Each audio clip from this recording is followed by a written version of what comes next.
Property tax bills are out, and we're hearing from Coloradans shocked at the increase. Now, we knew that this was coming, but it was a couple years back, so it's easy to forget. Also easy not to see that property tax bill at all, since Denver moved their tax statements online only, and Arapahoe County downsized the assessment mail to just a postcard. Our Spencer Soisher explains why tax bills rose this year.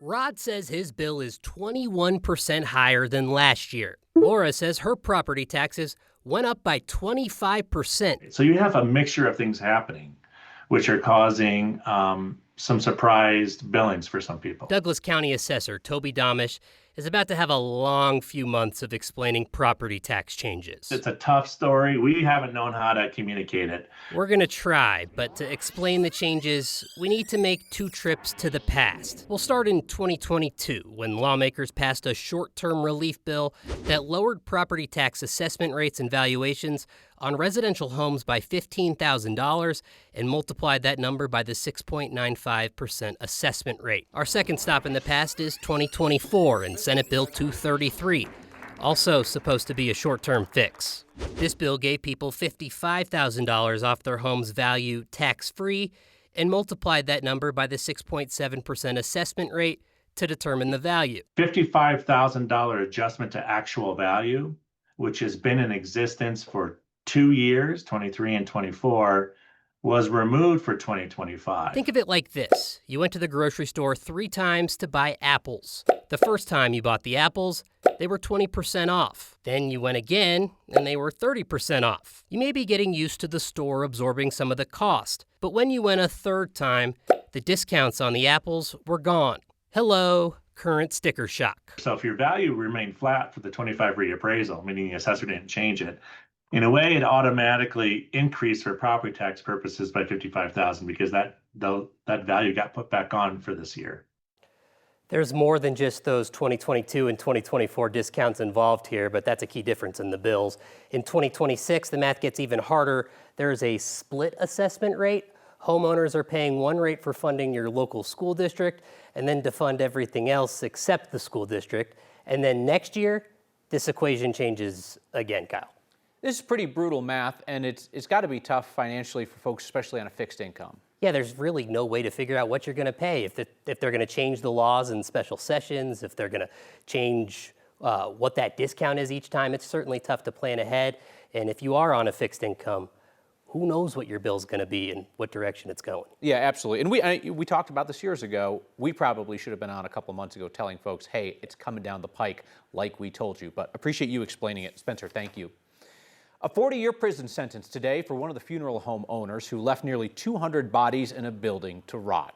In 2023, an investigation found that John Halford and his wife Carrie improperly stored 189 bodies at their funeral home in Penrose, outside Colorado Springs. Between 2019 and 2023, the Halfords were sending families fake ashes. In December, John took a plea deal, 30 to 50 years in prison. After hearing statements from the victims and Halford's family, the judge today went right down the middle, 40 years.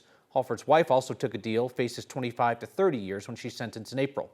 John Halford was sentenced last year to another 20 years in prison, in federal prison for COVID benefit fraud. Carrie Halford pleaded guilty to the same charges and will be sentenced next month. Democratic Governor Jared Polis likes to style himself as a Democrat with a libertarian streak. Unless you're a poor person who wants to drink a soda, then he'll slap it out of your hands if you try to use food stamps. Polis joined several red state governors last year to get approval from the Trump administration to ban SNAP recipients from using benefits to buy sugary drinks. Today, state regulators got an earful about why they shouldn't do that. This proposed rule is bad math. We should be focused on keeping SNAP strong and stable, not adding new restrictions. The science just isn't there. Last year, the USDA gave Colorado the go-ahead to restrict SNAP benefit purchases for the 600,000 Coloradans who received them. Under the federal waiver, families would not be able to use SNAP benefits to purchase beverages with added sweeteners and less than 50% juice. Milk-based drinks, baby formula, water, and juice would still be eligible for purchase with food stamps. Now the feds have signed off, the proposal still has to get approval from those state regulators. Colorado's Board of Human Services held their first public hearing about the restrictions this morning. And they heard from critics like Ana Bustamante with Save the Children Action Network, who told them the restrictions are just going to burden families and businesses. For a state that prioritizes choice and bodily autonomy, this measure is absolutely hypocritical to our values, and it is baffling that there was no stakeholder engagement with medical experts or medical bodies on this matter. This is not a message of help. It is a message of distrust, and it is not one we should be sending in Colorado. We would let you hear from a speaker in favor of the governor's idea, but nobody showed up to speak in favor of it. The governor says it's a health issue and that this will force stores in low-income neighborhoods to stock less soda and more healthier drinks. Board members will formally vote on the proposal at their next meeting, March 6th. When it snows in Colorado, tourists make it rain in mountain towns, and when the snow doesn't come, the tax dollars dry up too. After a historically bad start to the snow season, town leaders in Vail are getting ready to cut millions from their budget. The town of Vail is projecting a 10% decline in sales tax revenue for the remainder of the winter and a 4% loss by the rest of the year. Combine that with a drop in the other revenue that they get when people come to town, your lift taxes, parking and lodging taxes. Town staff are now recommending $4.5 million in budget cuts. Town leaders say they are seeing tourist visits in late February already being canceled preemptively, although they're holding out hope for the end of the season.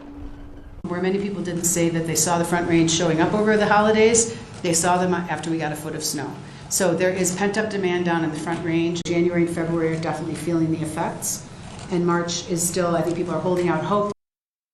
Vail did get some good news shortly after the meeting. Some areas of the iconic back bowls opened Thursday for skiing, and the town hopes that that's eventually going to lead to some additional revenue. The lack of work in the high country right now is hitting blue-collar employees who often piece together a couple of jobs to meet the high cost of living there. And there's real fear, especially in Summit County, that some longtime residents may leave and not come back even when the snow returns next year. That's why this week's Word of Thanks microgiving campaign supports the nonprofit Summit Resource Center. They help Coloradans with their basic needs like groceries. And they told me recently they're worried that families are going to give up hope that they can make it financially in the high country and they will leave for somewhere else. And that will only make workforce issues worse there in the coming years when the snow and, of course, the tourists return. They told me that they have trouble convincing people to accept help, because the people that they're working with, they're not unemployed. Some of them even have a couple of jobs, and they assume that the food bank is there to help somebody else, somebody who's worse off. They have to really cajole people to accept free groceries and tell them, hey, use that savings to pay your other bills, your rent, your utilities, your car, anything to get through this very difficult season where a lot of workers have seen their hours reduced or their jobs cut altogether. Scan the QR code on your screen or text the word THANKS to 303-871-1491. We'll send you the link to join me and a bunch of other Coloradans in donating.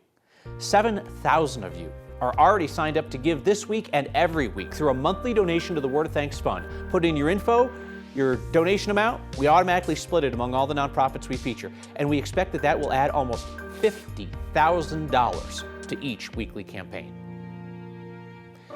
You know there are people who treat their dogs like children. The state legislature is considering having the court system do the same. And speaking of, thousands of golden retrievers gather in Golden this weekend.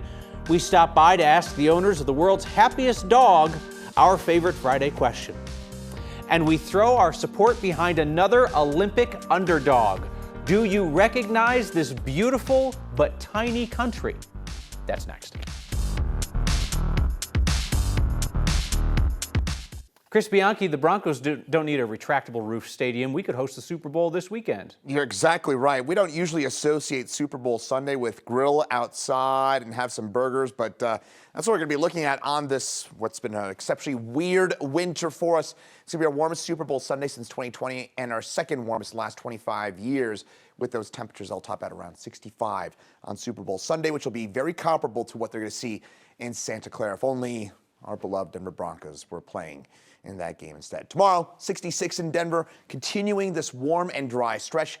Winds will be generally on the light side, but the northeast plains, it's going to be a little gustier. Up here, fire weather warning for the northeastern corner of the state, where we could see some 35-mile-an-hour winds, so please be smart with anything with a spark outdoors tomorrow. Now, if you're hoping for some mountain snow, a lot of us are. We desperately need the snow in the high country. Of course, Kyle was talking about that before the break. We just need it so badly here in the high country. there is more than a glimmer of hope for us here in the high country starting in the middle of next week. Now, this storm itself is not going to be a huge storm, but what this storm is going to do is it's going to open the door for hopefully a series of storm systems here in the mountains that'll begin the middle of next week and bring us another storm next weekend. And the model's insistent that the end of February looking a lot more active and a lot colder with several snow chances for us in the mountains. Now in Denver, we won't see as much snow, but in the mountains, we desperately need the snow. Here in Denver, we will have a chance for at least some snow and a cooler look to next week with highs mostly in the 40s and 50s. Courts used to sorting out custody issues involving children may be asked to sort out what happens to fur babies. There is a pet custody bill being considered at the state legislature. Our Mark Salinger has that. We're your average millennial couple. We don't have kids yet, but we have a dog. And when our parents continue to ask us when they're getting grandkids, we just point to Knox. I mean, he's basically human. I mean, look at him. Now there's a new bill making its way through the state house that would treat him more like a human instead of property if we were to ever get divorced. Not that we're planning on that. Obviously. Hey, Knox, come on, Knox, come here. No. Come on, that's no fair. You had a treat. The court does not care about your excuses, Mark. The bill would give Colorado courts the authority to determine custody arrangements in legal separation cases, similar to kids. The bill says courts can order joint or shared custody of the pet animal, but the pet's best interests have to be at heart. Things like safety, comfort, health, and well-being. Okay, this really does sound like a human now. For shared custody, the courts will divide time and expenses like food, toys, and grooming. That's quite a lot. That's a lot. But a judge will also consider things like who walks the pet the most. So whoever takes him on walks at 7 a.m. in the winter? Knox, I think unfortunately you're going with Mom this time. The new law, if passed, would treat pet custody more like child custody. Obviously not fully, though. He is our child. I mean, look at him. He just wants both of us together. The bill only has one Democratic sponsor at this time, so to be determined how much of a chance it has of passing. I asked that representative today, Democratic Alex Valdez from Denver, why he wanted to introduce this. He said, some pets are not property, they're family. So I brought in my family member, Mr. Knox here. Yeah, it's this... Even dressed up with his tie. Oh, look there at you go. Oh, my goodness. Hey, Knox, can you look at the camera? Oh, my goodness. There you go. We both dressed up together. I've never worn a tie on this program, and now the dog is. He's remarkably well behaved. I feel like if there was ever a dog that could testify in court, it would be this one. He would bring his tie. Yeah. Can you tell everybody? Yeah, there you go. Say hi, Knox. Look at his tie. He's a beautiful. We're covering the real news and well-behaved boy. We're working hard on an Olympics Friday around here. Mark Salinger, thank you. We've been writing down an itinerary for the whole weekend. And Get on the News was one of the things. Hey, what are the odds? Next in our itinerary is sharing the good news of our neighbors to round out the week. And if you recognize this country by sight, you're either rich or a world-traveling skier, or both. We unveil our long-shot rooting interest in the Olympics. Next.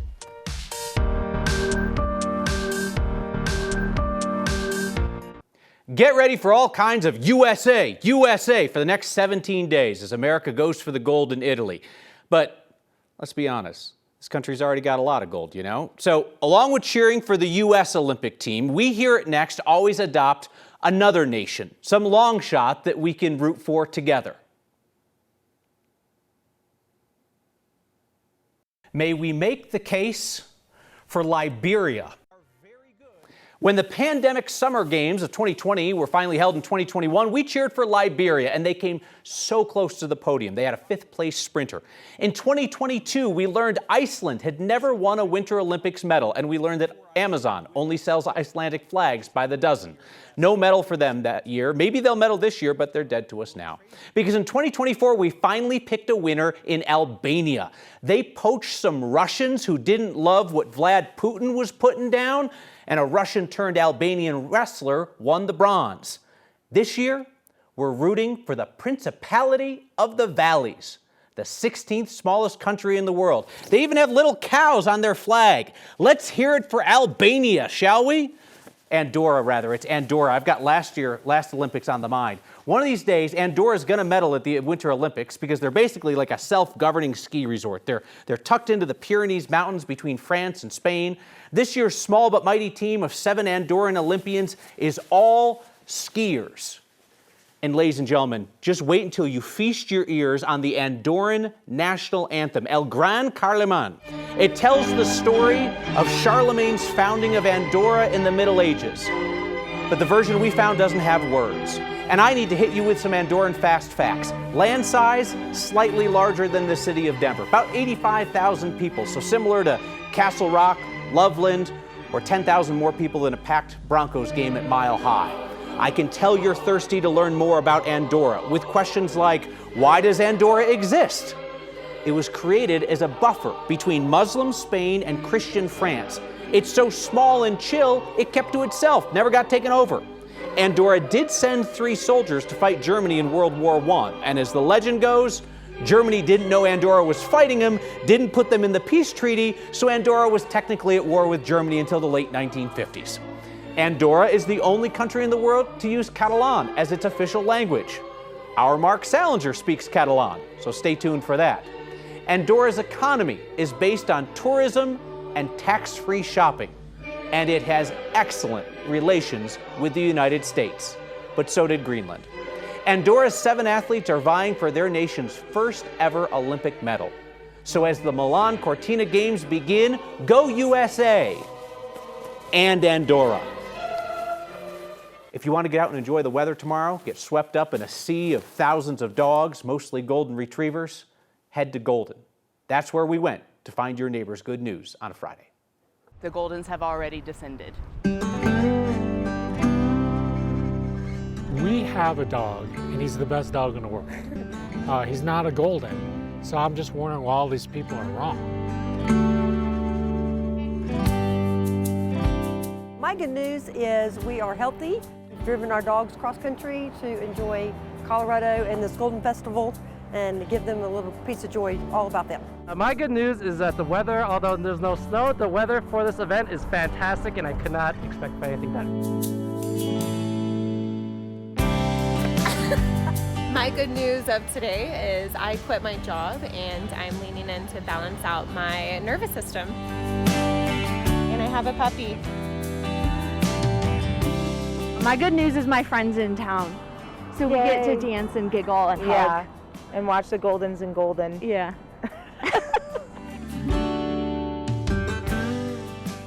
My good news is my 15-year-old daughter decided to have lunch with me today. My good news is my 3-year-old daughter started gymnastics and swim lessons this week, and she was brave and a champion at both. My good news is I did really good on the math test that I was not sure about. Our good news is that we are ready for the warm weather and the patio weather. No, it definitely does not get old. You get the final word and feedback next. Jennifer writes in tonight, loved the segment with Mark Salinger and family on pet custody. Could not have been a better explanation of the issue. You're going to remember that one, right? Carol in Paonia says, what a wonderful and joyous visit with Mark, Kelly, good to see her again, right? And their little boy, Knox. Great fun, newsy piece. Thanks again for the joy. And Keith says, so if I end up in dog court, am I going to have to pay dog support? There's a good follow-up piece. We might need to get Knox back in here to explain.